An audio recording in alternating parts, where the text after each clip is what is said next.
چنانچہ عبداللہ ابن مبارک رحمۃ اللہ علیہ مشہور محدث ہیں، انہوں نے ایک واقعہ لکھا، المرأۃ متکلمۃ بالقرآن، ایک عورت جو صرف قرآن مجید کے الفاظ سے ہی گفتگو کرتی تھی۔ وہ کہتے ہیں کہ میں حج عمرے سے فارغ ہو کے واپس آ رہا تھا، ایک درخت کے نیچے میں دوپہر کو قیلولہ کرنے کے لیے لیٹ گیا، تھکا ہوا تھا۔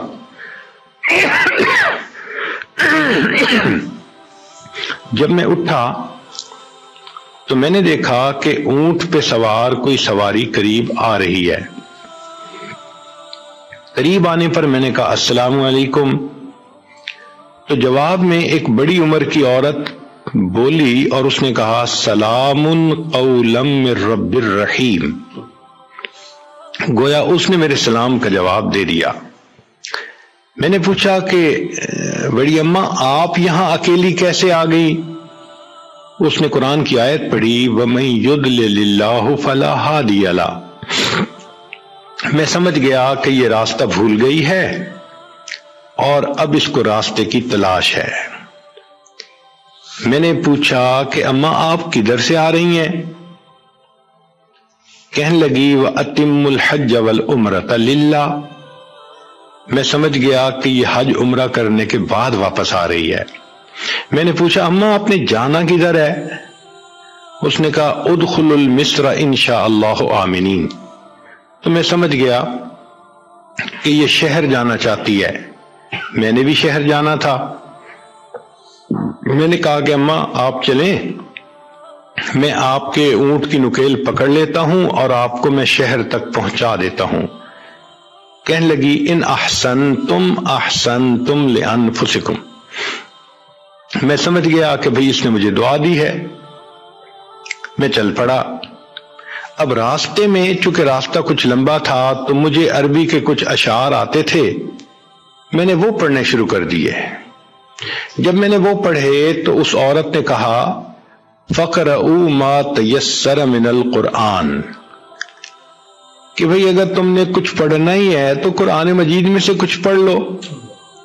کہنے لگے میں نے پھر قرآن کی تلاوت شروع کر دی۔ جب شہر کے قریب پہنچے تو میں نے اس سے پوچھا اماں اس شہر میں آپ کا کون ہے؟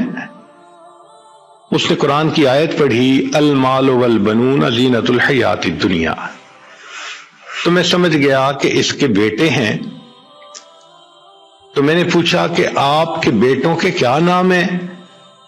اس نے قرآن کی آیت پڑھی ابراہیم و اسماعیل و اسحاق و یعقوب، تو مجھے پتہ چل گیا کہ اس کے یہ 4 بیٹے ہیں۔ تو میں نے اس جگہ پہنچ کے جہاں قافلے اترتے تھے ان بچوں کا نام لے کے آواز لگائی تو میں نے دیکھا کہ 4 نوجوان بچے جن کے چہروں پہ نیکی کا نور تھا، بہت منور چہرے تھے، تقوی نظر آتا تھا ان کی زندگی میں، اتباع سنت نظر آتی تھی۔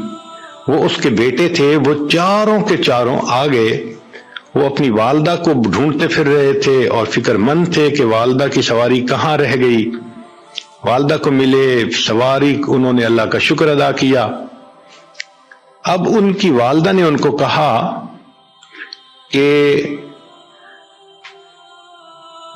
قرآن مجید کی آیت پڑھ کے کہا کہ وَيُطْعِمُونَ الطَّعَامَ، یعنی بچوں کو یہ کہا کہ یہ جو شخص مجھے لے کے آیا ہے اس کو کھانا کھلا کے بھیجو۔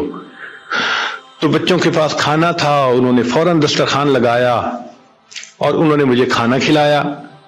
میں کھانا کھا کے اٹھنے لگا تو میں نے ان کا شکریہ ادا کیا، تو عورت نے آیت پڑھی انما نطعمکم لوجہ اللہ لا نرید منکم جزاء ولا شکورا۔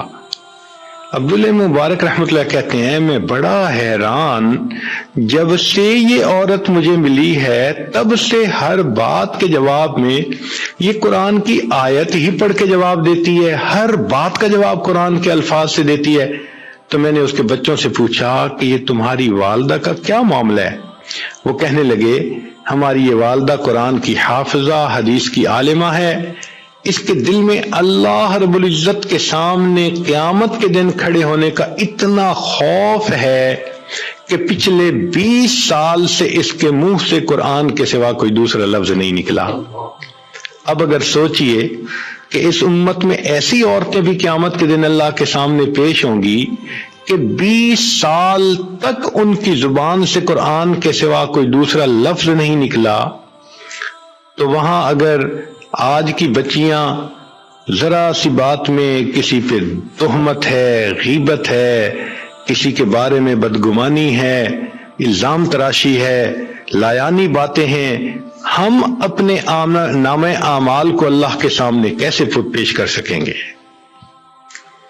تو اس لیے ہم ہر وقت فکر مند رہیں کہ کوئی ایسا کام نہ ہو، کوئی ایسا عمل نہ ہو، بات نہ ہو کہ گناہ لکھنے والے فرشتے نام اعمال کے اندر گناہوں کو لکھ سکیں۔